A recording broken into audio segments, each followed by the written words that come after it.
YouTube, how we doing? Pass the prop, back here again. Your boy PPS here, ready to break some football down with my guys. Stu, how you doing? Stu coming at you with what? Divisional football now. Let's get divisional round.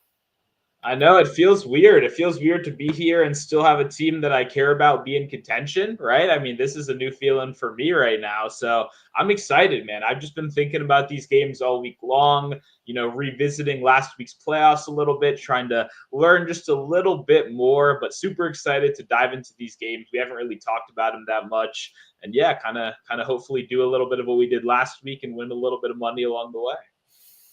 Yeah, this is almost like our first look. Obviously, we're going to give you leans on breaking down the games, more of the spread angle. Obviously, Friday, you guys know we'll be here ready to drop our best bets for you guys here. Let's kind of talk a little bit about that Vikings game. Obviously, our bet didn't do too well, but I was not expecting just an absolute – I did have money on the Rams, mind you, because I told you there's no more Viking thing in the world than doing what they just did in the last week of the season, and then just getting absolutely fucking boat raced, bro. Like it wasn't even competitive. The score was even closer than what the game was, in my opinion.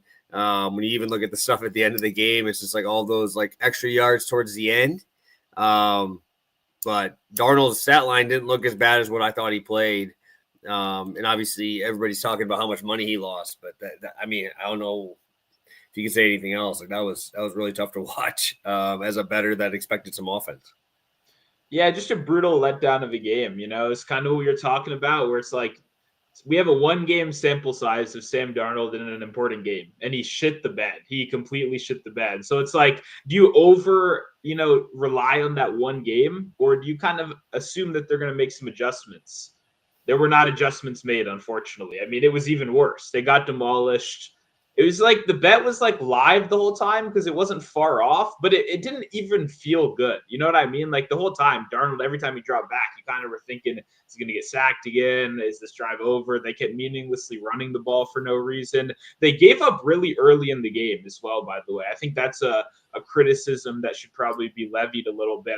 I feel like they could have fought a little bit harder in that one. It feels like they kind of threw in the towel a little bit towards the end there, but either way, the Rams took care of business, and yeah, it was the most Vikings way to end the season possible. Big bummer on the bet right here. Yeah, no, we were giving Kevin O'Connell a lot of praise and stuff there, but midway through the third quarter, I thought they looked up at the scoreboard and thought they were winning. Like I think they thought they were winning the game, and I'm like, this is what you're doing in a win or go home situation.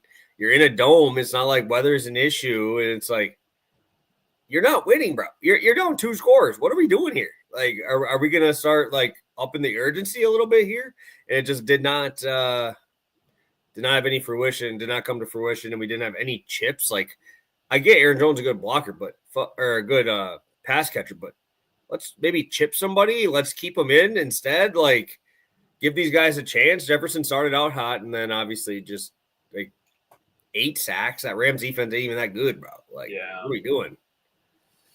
Yeah, it's concerning. I don't know. Yeah, I don't know where you go from there. Obviously, it's not Sam Darnold, like you said. I mean, a guy legitimately setting himself up for what, $40 to $50 million a year, now going down probably. Do you think he takes another like 1 year 10? Maybe if he has a good agent, you get like maybe 20, 25 a year. Quarterbacks still get paid a ton. So he's not going broke. You don't got to worry about it. But what I believe I saw Geno Smith is making like 25 mil a year. I think that's the lowest threshold for one of those like solid quarterbacks. And then it drops down to like backups at like 10, 11 mil a year. So I don't think he's going to get the backup price. So we're still probably talking 20, 30 million a year. But like, who's signing him long term? That's kind of like, where's the market? You know what I mean? Because there's a lot of shitty situations out there, but I don't know who sees that game and goes, okay, Sam Darnold, that's who we want kind of steering the ship, unless it's just a full on bridge quarterback, which then you're not making any money anyway. So big bummer for him. I mean, legitimately a $50 million contract was in the realm of possibility. Guys like Brock Purdy are looking at the same thing, and he's now dropped into almost, backup quarterback range. Yeah, no, it's tough, but we still got the record we're rolling with. We're heading into the divisional round. We talked about it at the middle point of the season that we're trying to aim for that 20 unit mark, being our hopeful number that we're going to get to. Going to need some positive weeks here to finish out the season. And obviously still feeling great about where we're at as a whole. It's hard to win bets, man. It's hard to win bets, especially in one of the harder leagues here, right? Obviously, they're very sharp numbers. We get to the divisional round. We got 4 games. We'll go through them game by game. We got 20 of you guys in here live with us. We appreciate you popping in here on your Wednesday afternoon. If you could hit that like button, we really appreciate it. And let's start talking. We'll go right order like that we did last time on Wednesday.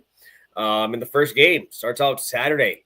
We got the Houston Texans at 8.5. Again, I'm using DraftKings exclusively. I'm not just going and cherry picking around to find my best spot. I'm sure you can find 8s. I'm sure you can find 9s.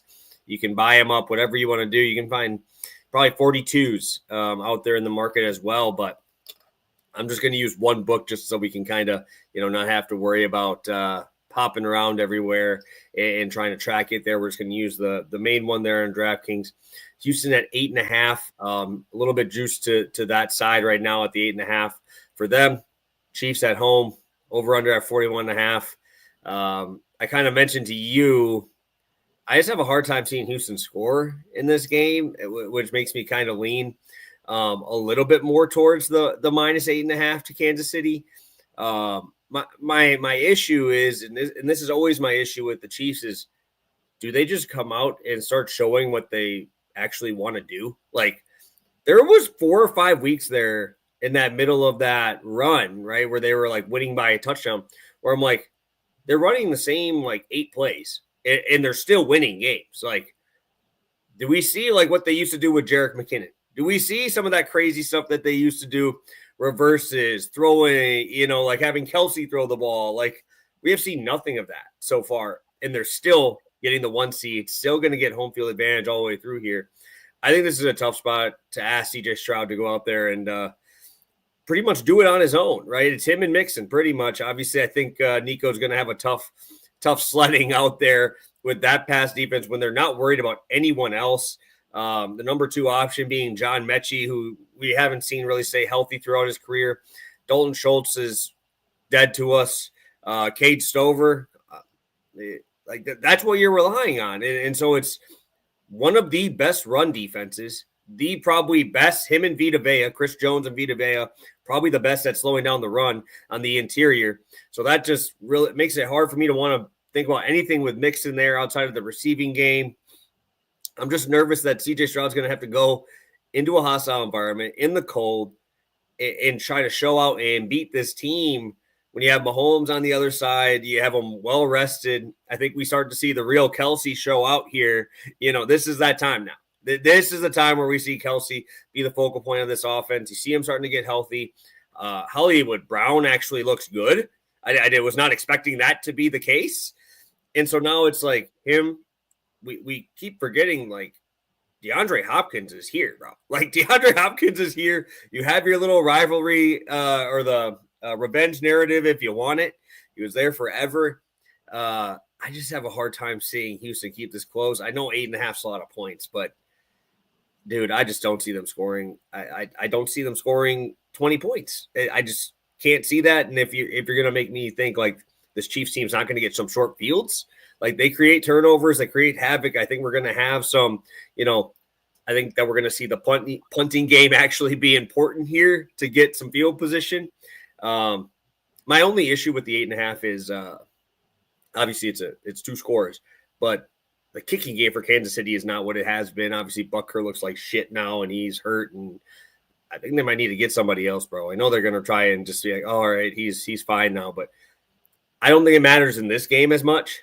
But maybe we see them go for 2 more often now than they have in the past, because we have seen Reed be a little bit more conservative than a lot of coaches. But I think that if we're on like a 48-yard field goal, I think they're going for it. And there's only one. I don't think there's another quarterback I'd rather trust in a spot with like a 4th and 3 than Patrick Mahomes, where you have a guy like Kelsey, you have a guy like Hollywood Brown. And we've seen Mahomes in these types of games show his legs off too. So that could be something that we kind of talk about on Friday for prop betting. But I don't know, Stu. I think if I'm leaning, dude, I think I got to lean Kansas City, and I kind of got to lean a little bit with that under if I'm going to bet Kansas City as well. if you like Houston, I think you like the over, because I don't think that Houston's slowing down this Kansas City team that much, and I don't think they're going to be able to control the clock like they have in a lot of these games, because you need chunk plays. Then like you need them to get first downs. Like I don't think they're going to be able to run Mixon. And you saw at the end of the last game, like he started turning up at the end, but he was sub 3 yards a carry for most of that game. So tell me, where are you thinking, Stu? Are you leaning the same time as me? Or are you thinking more? Are you going to be dog hunting? Are you betting this?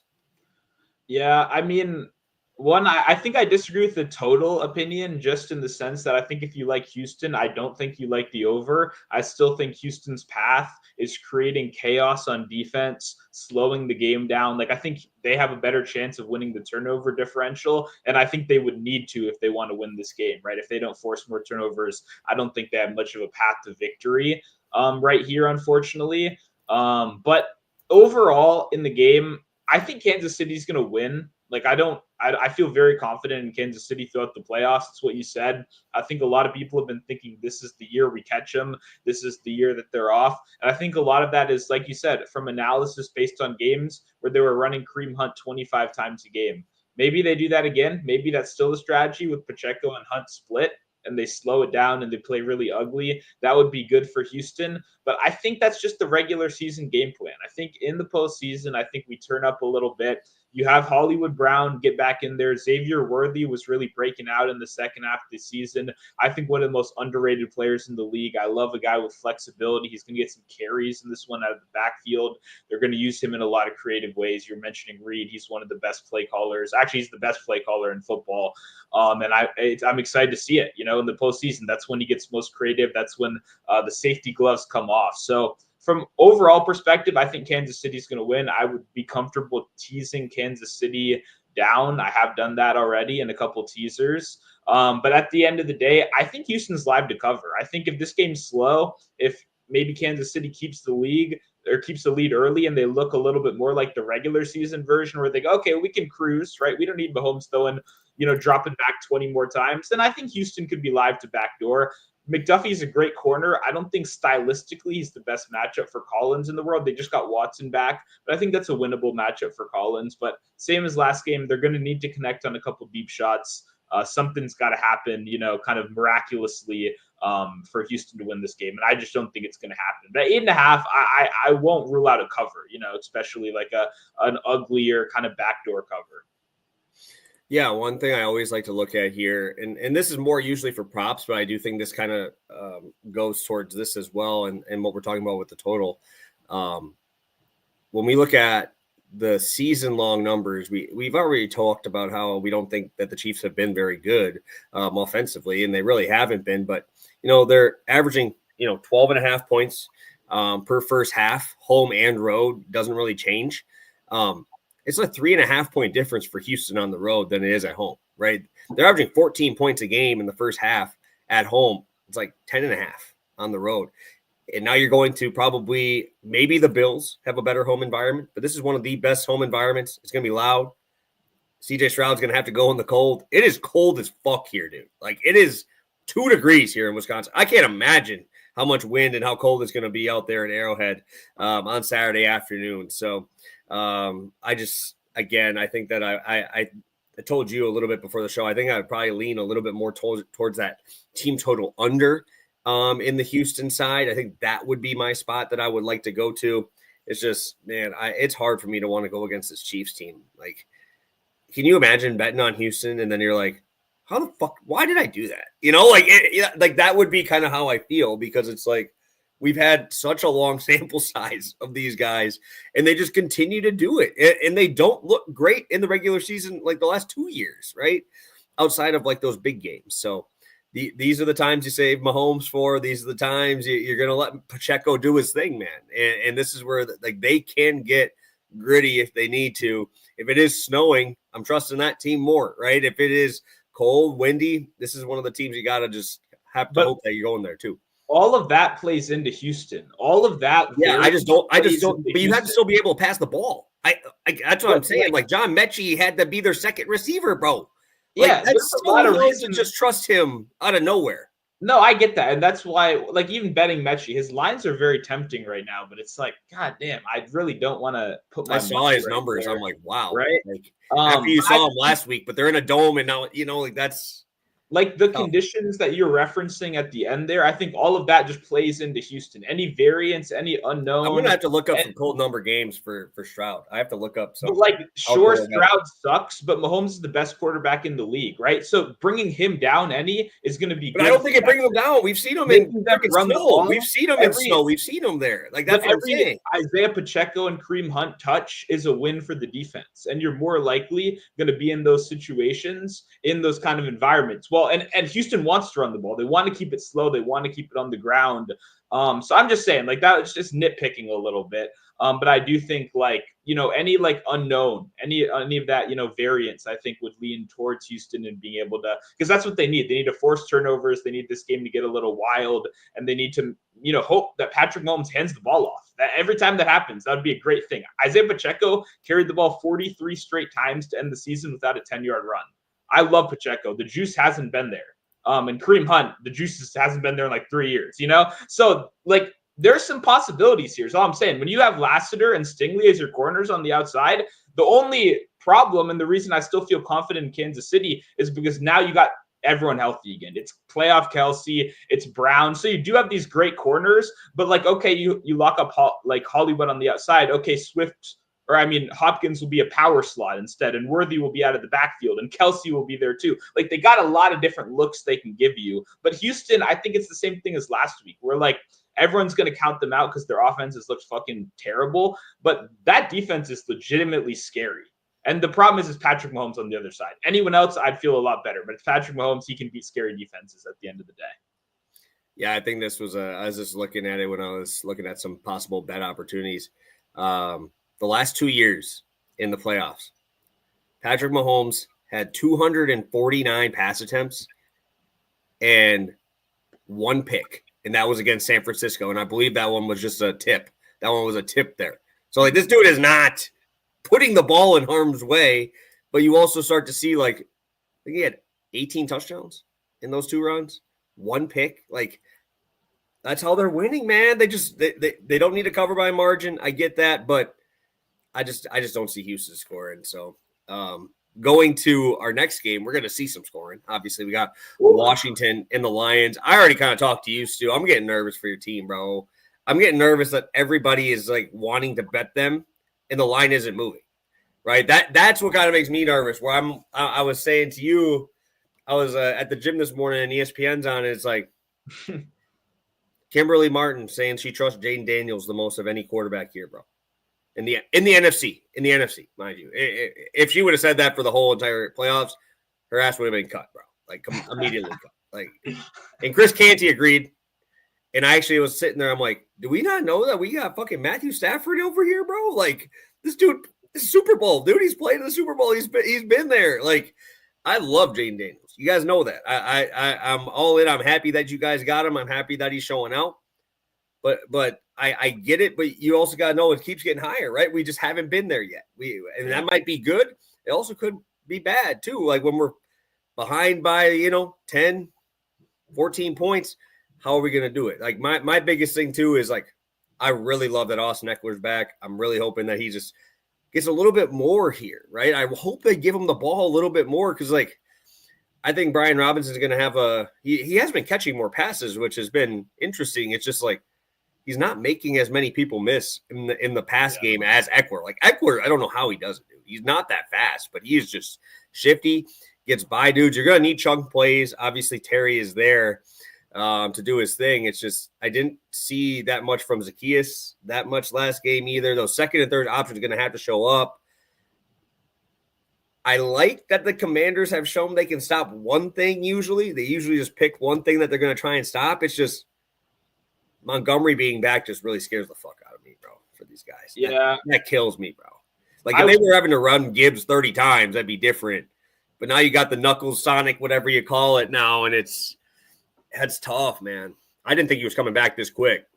Yeah. And to be honest, I still kind of want to bet the under on Montgomery. I see 67.5 rushing receiving. What? I said really? it in the last. It's that high? It's that high. What's his attempts? I don't know. I don't know if that was up yet. Probably like 14 and a half or 13. Bro. Off of that type of, that's crazy. Right? It's scary because a couple weeks ago we thought he was out for the season. But even then, I love Montgomery, by the way. I actually bet on Montgomery a lot more than Gibbs. Like I draft him more. I'm a bigger fan of him as the kind of player he is.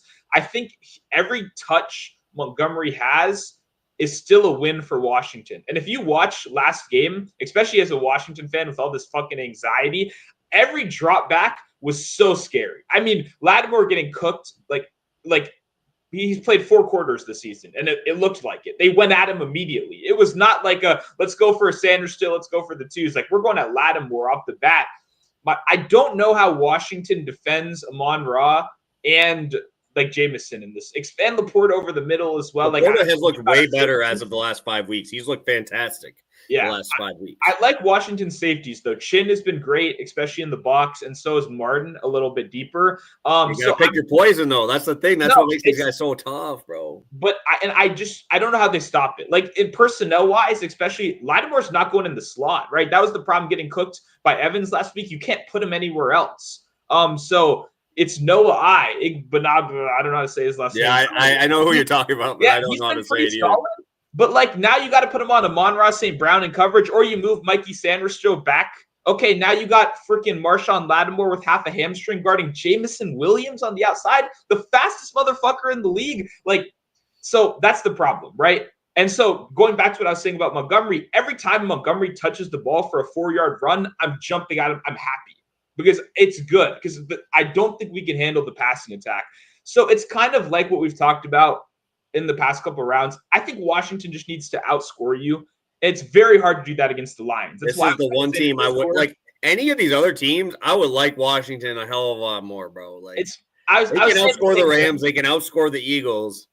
Yep. It's just you're running into the team that like wants you to do that. Like Washington's trying to build like the Lions.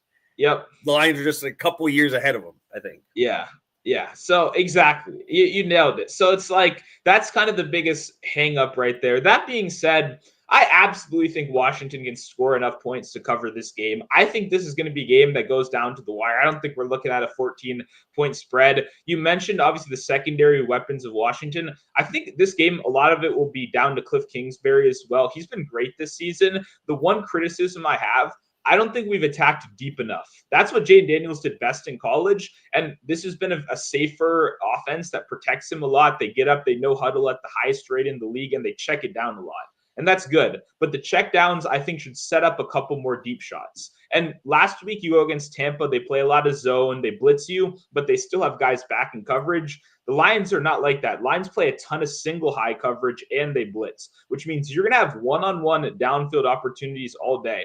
The single high safety probably shadows more towards Terry McLaurin, obviously. I still say you got to give Terry a couple chances. He proved that last game and every fucking game of his career. But also, Diami Brown coming off the best game of his career. Huge, right? The confidence is going to be there. He's someone I bet on in the regular season a little bit. And then Zaccheaus, not the most impactful in the box score, but still a very good blocking game. Had a couple great second-level blocks and stuff like that. Like, one of these guys is going to have to come up with a big catch, just kind of what I'm saying here. You know, you need to – Washington really needs – to come up big there. And I'm just worried they might be a little bit more conservative and stick with the check down centric offense. And with Anzalone back, I'm a little bit more scared. Like, I think they can handle Ertz. I think they can handle Eckler a little bit better in this one. So a lot of it just comes down to Jayden Daniels. Once again, what can he do in this one? Can he be Superman? It's tough. I don't think, winning is going to be really tough, but I do think Washington can cover this one. And for the total, I mean, good luck. I don't know what to tell you. Like, 50, I don't know how you bet this one way or another at 55.5. I like points in this game, but I don't know about 56. So probably just going to stick with the spread right there. Yeah, no, I will put my 1 point out there. When I was looking at this total, I was like, damn, this just has a read of an over, right? But when you have both these teams go for it and don't take the points, they don't take field goals. They're going to have to score touchdowns, at least on the Washington side.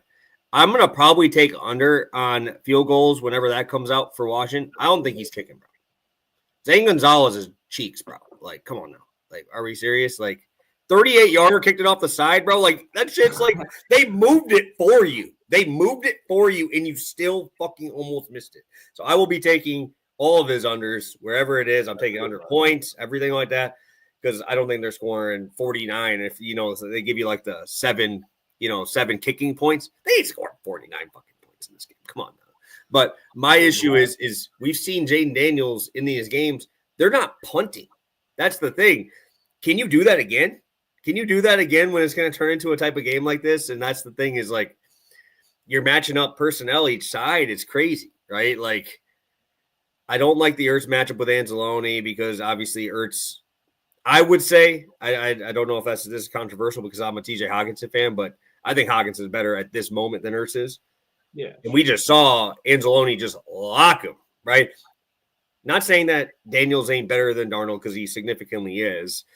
But how many times are they going to run him? I hate to see that everybody and their mom now is betting Jane Daniels rushing attempts. I know you've seen this on Twitter. It just keeps getting hit, and that just makes me even more nervous to want to bet on him.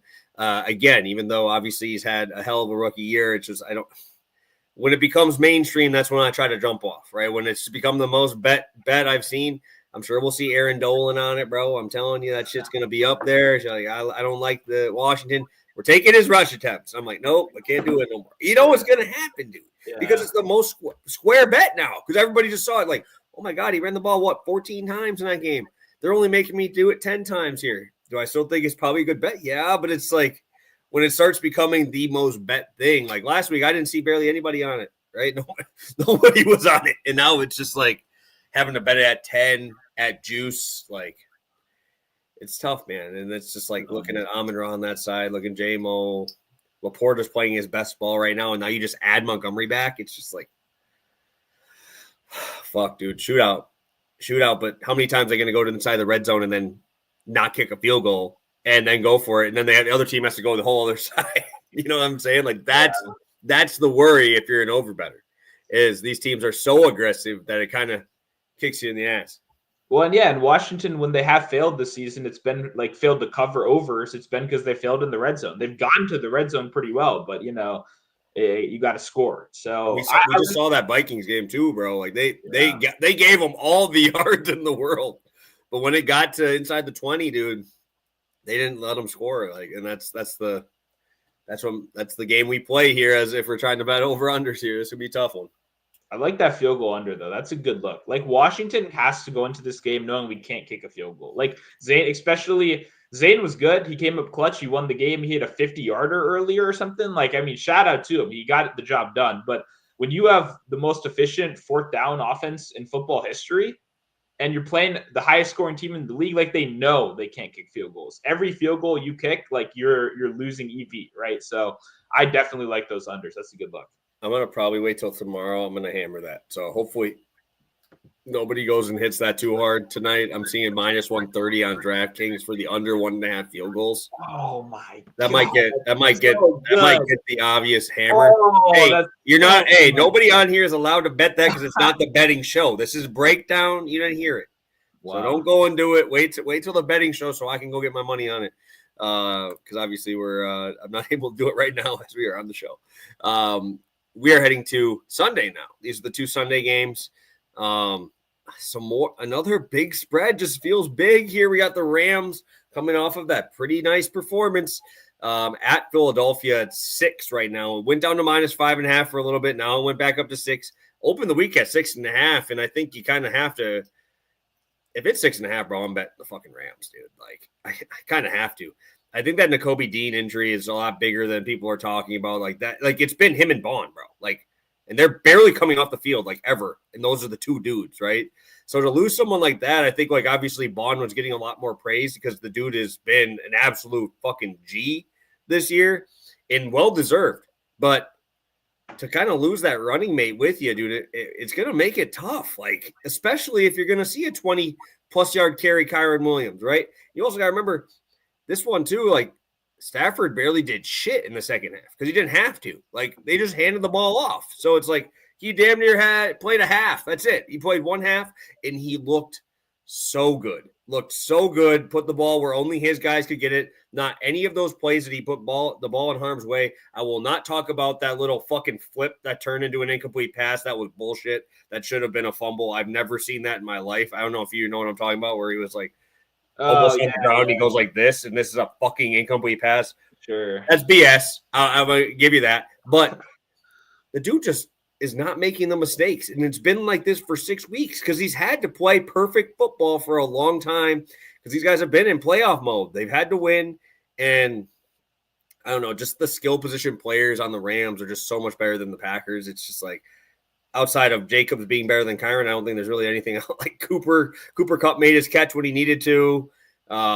We even saw Demarcus Robinson get involved. Tyler Higbee, like who thought Tyler Higbee would be the fucking leading receiver on the Rams in that game, bro? Like, come on, like crazy shit, dude, crazy shit. So I don't know, man. I think if I'm playing here, I have to see this Eagles team become explosive again because that's kind of how you have to beat the Rams. And you just saw that pass rush they put on that Vikings team, man. Like, I get it, Darnold's not as mobile as Hurts, but I mean, the Packers were getting back on that on those guys quite a bit towards the later part of that second half. This is tough for me, dude. I think I'm still going to take the points. I'll probably tease the Rams too. This will probably be the team I want to tease with your Commanders if I can, to kind of push it up a little bit, or maybe tease the over in the Commanders game. One of those two I'll probably add with the Rams, but I think I kind of have to go with the Rams, dude. I think I'm going to have to lean with that 6.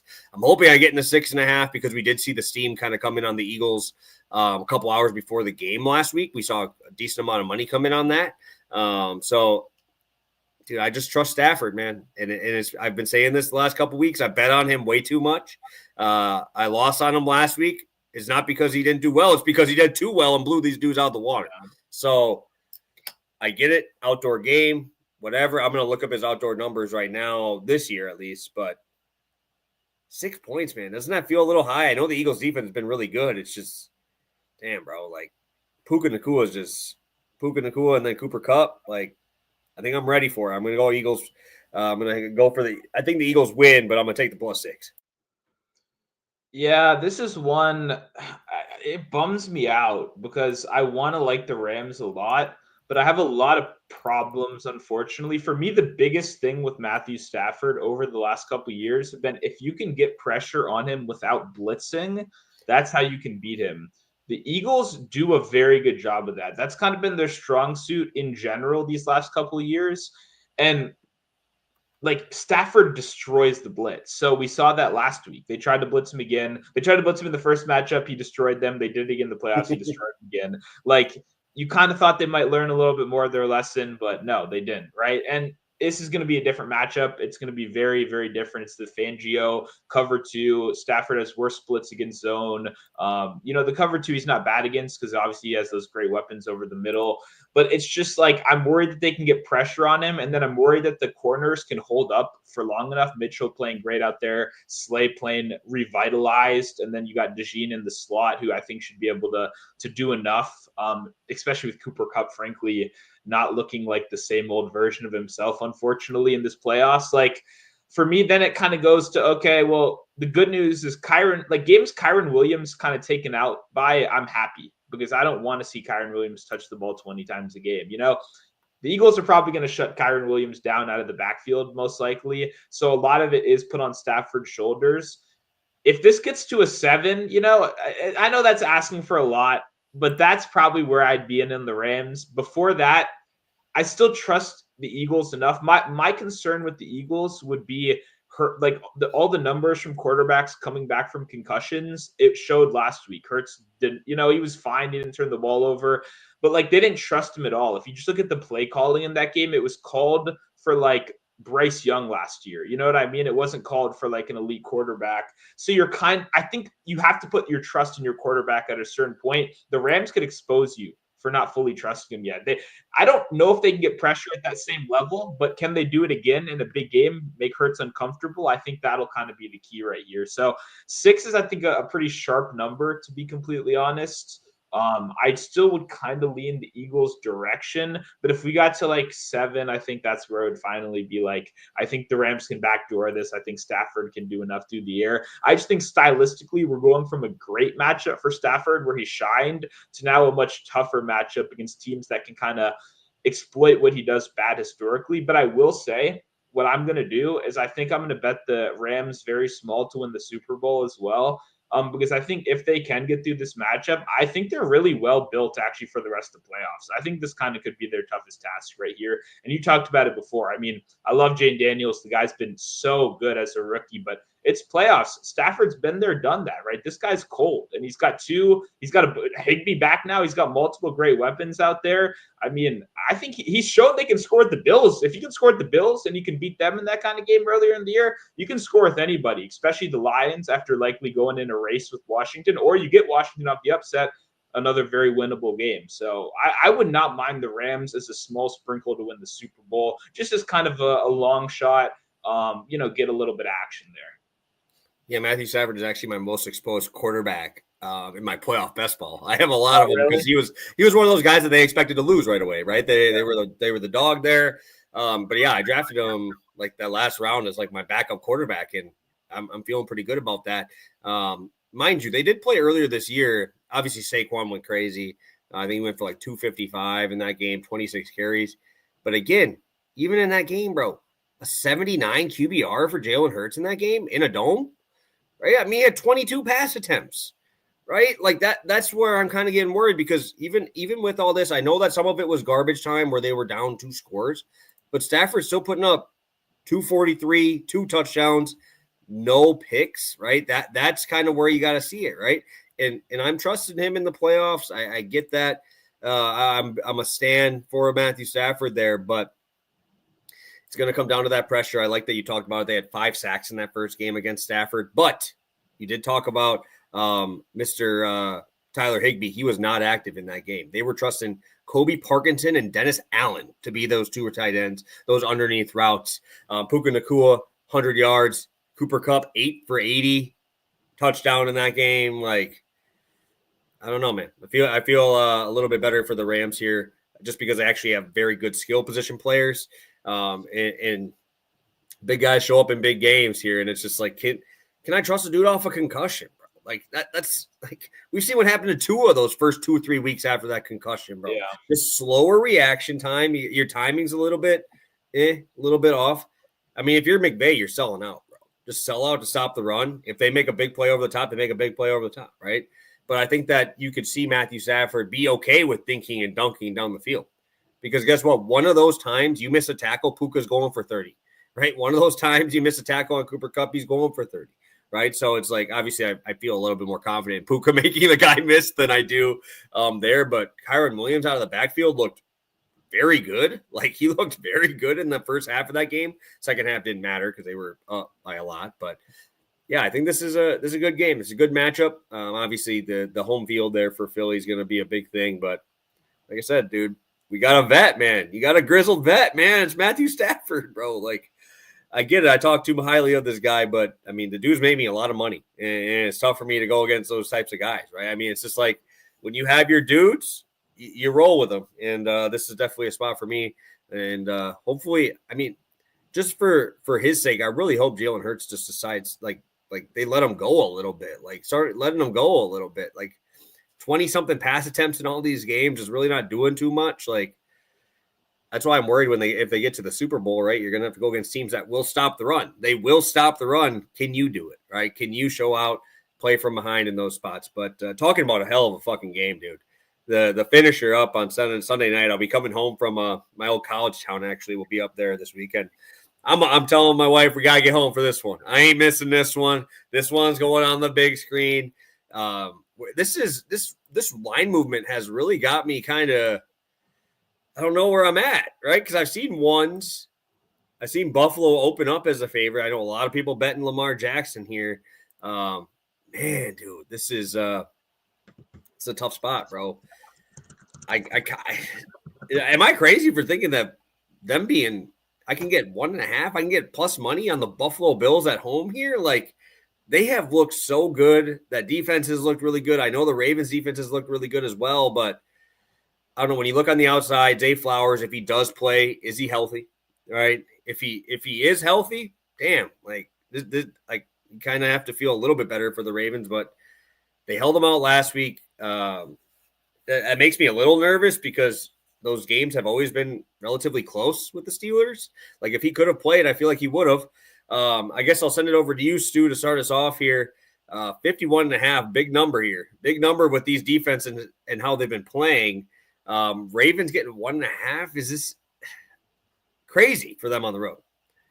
Yeah, I mean, I don't know. I think this is going to be a great game right here. I'll go into it first quickly, and then I'll send it back to you. Yeah, just grab my. If you had to pick, I'll take it. I'll take it. You go run and grab that. I'll take it. I didn't see your chat, but I'll take it. Yeah, you can pop off. Definitely feel like I have to bet the Bills here. I feel like they're going to probably be the most teased team, being able to kind of get them up to that 7.5 mark. Obviously, I'm a big Josh Allen guy. I love Lamar as well, but I don't know. I feel like there's just a few too many weapons on that Buffalo side. Actually seeing James Cook get that type of volume is really intriguing to me. Obviously, Dalton Kincaid, Dawson Knox in that spot as well. Kind of going to the outside. Khalil Shakur has obviously been the number one there. But we keep forgetting there's still Amari Cooper on the outside. You still have Keon Coleman on the outside. I just think there's a little bit too many options. I don't like having to rely on a Rashad Bateman as my 1B. I don't like having my number one option be beat up, right? Like that's the perks of getting that 2 seed, and you can just beat the crap out of them and barely have to play in the second half, right? That's the difference, right? Baltimore still had to play into the fourth quarter. It's tough for me with Zay Flowers hurt and Rashad Bateman having to be my 1A, 1B spot. Like say Keon Coleman sucks and drops a pass first drive. So what? You can throw it to Khalil Shakur. So what? You can throw it down the field to Amari Cooper, who just loves not getting separation but making catches. Like, it's crazy. The dude never gets separation but makes those catches.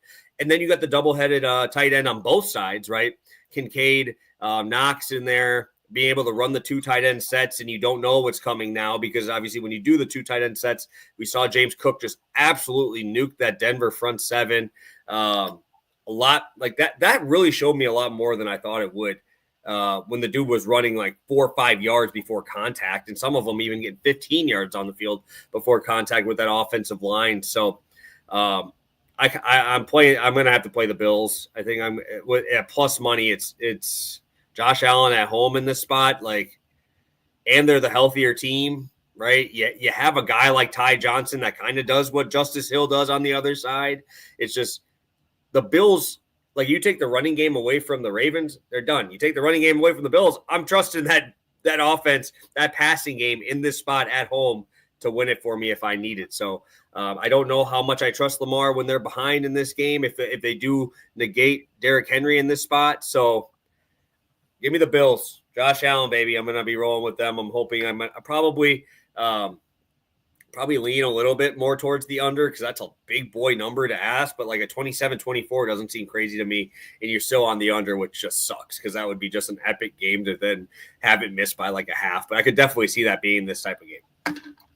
Yeah, this is really interesting. I think a couple more micro points I want to touch on in this one would be the Bills are one of the best teams in the league at attacking the middle of the field, and the Ravens are probably the best equipped team to defend the middle of the field in terms of having Roquan as one of your linebackers. You got Hamilton playing in the box a lot. What they've done with their safety rotation in the second half of the year has been awesome. And then you got Marlon Humphrey, who's transitioned into a full-time nickel slot role where he's over the middle all the time. So to me, what that does is that puts a lot of pressure on Josh Allen on the outside. And what you kind of mentioned before, we got some good options. Keon Coleman, rookie, but a downfield guy. That's where he wins. It's downfield, it's outside, it's one-on-one jump balls. Amari Cooper, same exact profile. Matt Collins, same exact profile. You have 3 guys all at like a 40-plus snap share that all do the same thing.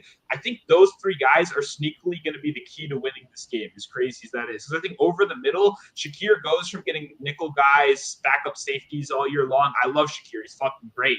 Now you get the toughest matchup for you at the position all year long, So I think it's going to be a little bit more of a down game for him. But I think how these outside receivers perform on these outside downfield plays, I think that's going to be huge because those are high variance plays. Those will swing the game one way or another. And obviously the Ravens have done a better job at stopping these explosive plays in the second half of the year. But I think that's their weakness. That's how you beat them.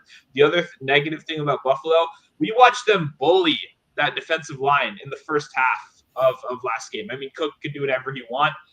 I have a hard time seeing that happen again. I mean, Buffalo just bodied them, It was like a big bro, little bro kind of interaction right there. No one's done that to the Ravens this year. And maybe it's a culture thing. Maybe it's a history thing. I don't see the Ravens getting little broed in the playoffs. You know what I mean? Like with James Cook as your fucking running back, that's the guy that – I get it's mostly offensive line. Those are the guys actually doing it. But I don't see that happening as much. So everyone always criticizes what happens if Lamar goes down. Well, we know what happens when Josh Allen goes down and he has to make these 40-yard passes. He throws picks.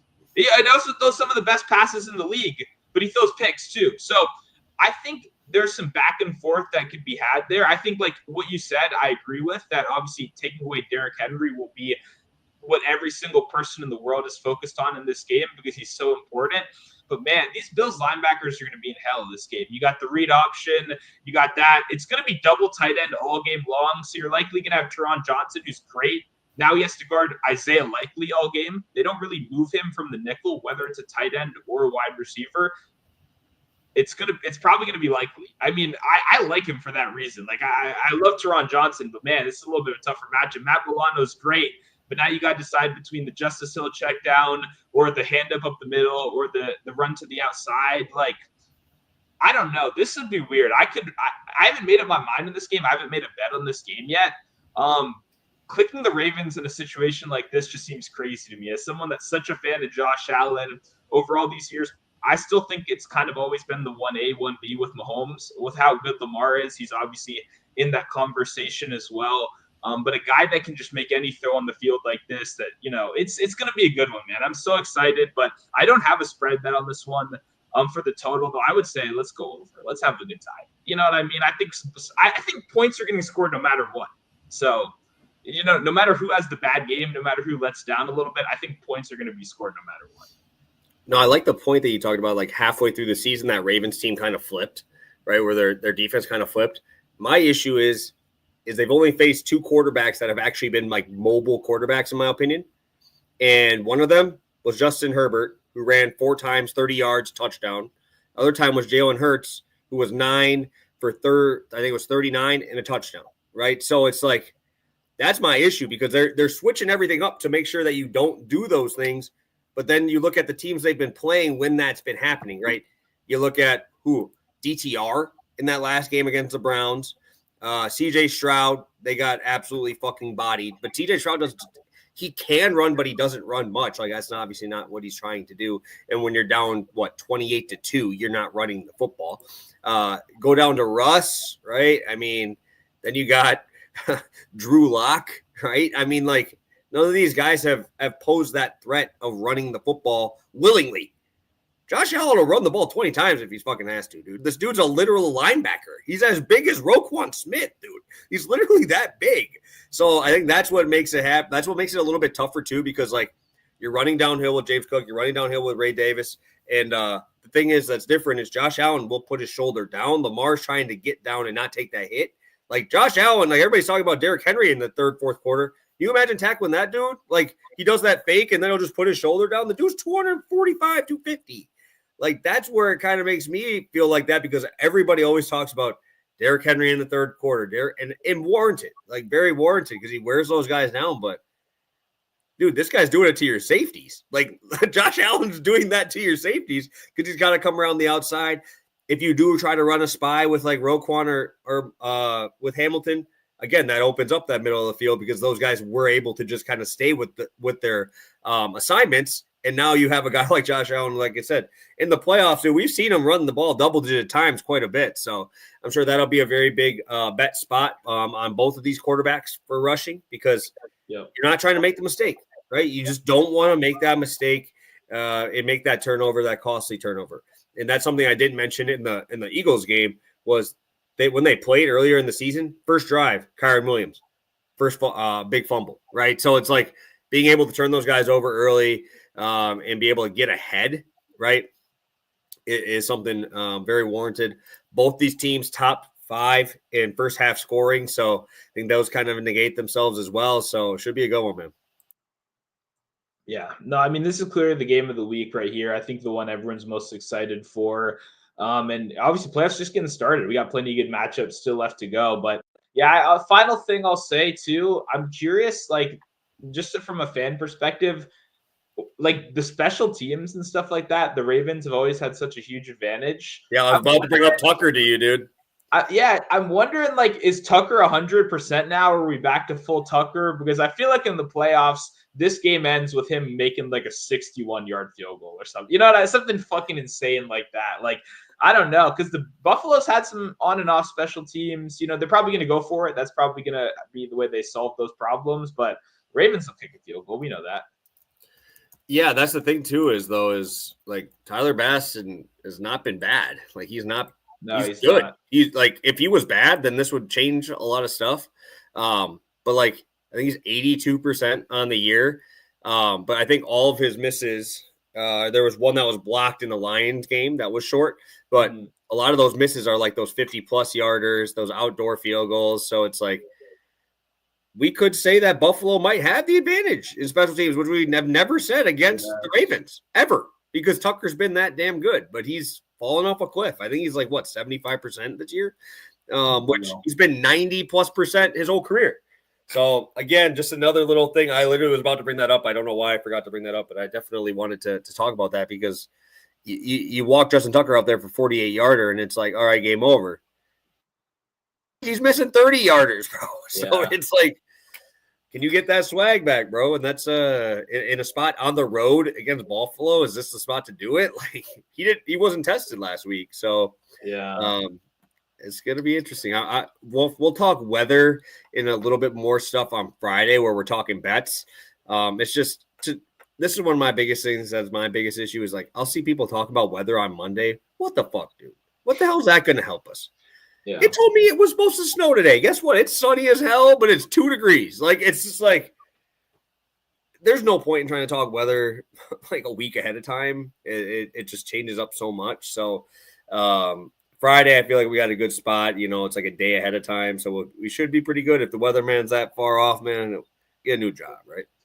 Yeah. Also, I mean, amen. But also, like, betting on the weather's not been like, if you've been like overreacting like crazy this year, you probably haven't been doing very well, just because, especially that like one where we won on Jameis where everyone was smashing the unders. It was like 204. Who cares? Yeah, like it started snowing and they stopped running and started throwing. So it's one of those where even at the most basic level, when we're breaking down the game, I think it makes more sense to talk about the teams at their regular, you know, their norm, their what you can expect from them on a day-to-day basis. And then as we get closer, we'll make adjustments from there, you know, based on the weather. But like you said, looking out this far ahead is, you know, a lot of speculation. Yeah, one last thing I want to say is it doesn't really matter, honestly, in this game, because like the Ravens, I feel like would be very willing to throw the ball 5 times and be okay with it. But also the Buffalo side, bro. Do you remember that game? It wasn't this year. It was last year, I believe, when they played the Jets, I think it was. And it was like 50-mile-an-hour winds. You know what I'm talking about? It was either the Patriots or the Jets. Patriots or Jets. Prime time, yeah. And they didn't. The Patriots threw the ball like, what, 2 times? Yeah. 3 times? Josh Allen threw the ball like 30 times. That's why, like, that's what's crazy, dude. Like, and I know a lot of people say in that game script or game environment, the Ravens would have the advantage. I think they would just fucking put on field goal block like I do in Madden when I know I got to stop the run. You know what I'm saying? Like, you can't do that again. Josh Allen will throw the ball in a fucking hurricane, dude. Like, yeah. I think that's something else that we could talk about too, because that was like 50, 60-mile-an-hour gusts. Like, that was one of the crazier environments. And that was it again. In the, I think it might have been in New England, but it just didn't stop them. They continued to throw the ball, and they were still fine doing it. So, well, they did almost lose because of it. To be fair, I think they would have been better off running more, but that was literally the worst win game of my lifetime. You know what I mean? Oh, for sure, dude, it was crazy. Yeah. So I'm just saying the willingness to do it. The willingness to do it. And not even willingness, ability. If the winds go real crazy, Allen has one of the tightest spirals in the league. Like, he will just, like, he can throw through the wind, and Lamar does not have that same capability. So I see what you mean there, but yeah, that's kind of a niche kind of outcome. But it would be interesting because in most ugly game situations, I think it does help the Ravens just because they want to run all the time. But like win specifically, I think I agree that would be more of a neutralizer because then you stack the box with every single person, like you said, and you go, okay, throw something down the field. We'll see what happens. It'll probably be a 50-50 ball with the wind, So while Allen on the other side, he'll dart a 10-yarder to Kincaid over and over and over again. Yeah, dude, I'm trying to find that game. I'm trying to look back and try to find that game because it was like some of the craziest stat lines I've ever seen in that one. So, anything else, Stu? We got through everything. Obviously, feeling pretty good where we're at. Heading into Friday where we get our bets out here. Anything else you want to say for the people here before we head out today? No, I mean, make sure you tune in on Friday, obviously, for our pick show. We might have to mix up the time a little bit. I did realize I'm going to West Virginia to visit my grandmother this weekend. Ooh. So I will not be at the bars. I will be chilling at home, So we'll see. I don't know. My schedule might be a little bit crazy. So we'll work that out. We'll make sure to let you guys know. Make sure you're following on Twitter, staying up to date, all that stuff. That's where we'll let you know. But yeah, good show today. Very much enjoyed breaking it down. If you're still here with us and you maybe missed earlier, check around that 28 mark, that 28-minute mark. We came up with some good shit around there. That's all I'm saying. The OGs that are here, PPS found a great fucking play that I think we're Don't bet it yet, bro. Don't bet it yet. Wait till I get off here and I can go bet it myself. I know, I'm just then you can hammer that shit. A little warning, because the people that are here on Wednesday, you guys are the OGs. We appreciate you guys. It's not the flashiest show in the world, but I enjoy breaking down these games a lot. Hopefully you guys got something good out of it. And if you have any questions, any specific things you want to answer, drop it in the comments. We'll be here until, Friday when we're back again. Yes, I actually want to point out one last thing from Z-Man. One of these teams has got to lose, bro.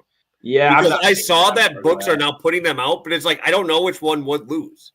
It's got to be Washington, right? Washington's got to win, right? That's what I'm seeing. Because Notre Dame ain't beating Ohio State. I used KC OSU as soon as they came out. So, like, that's what I'm on.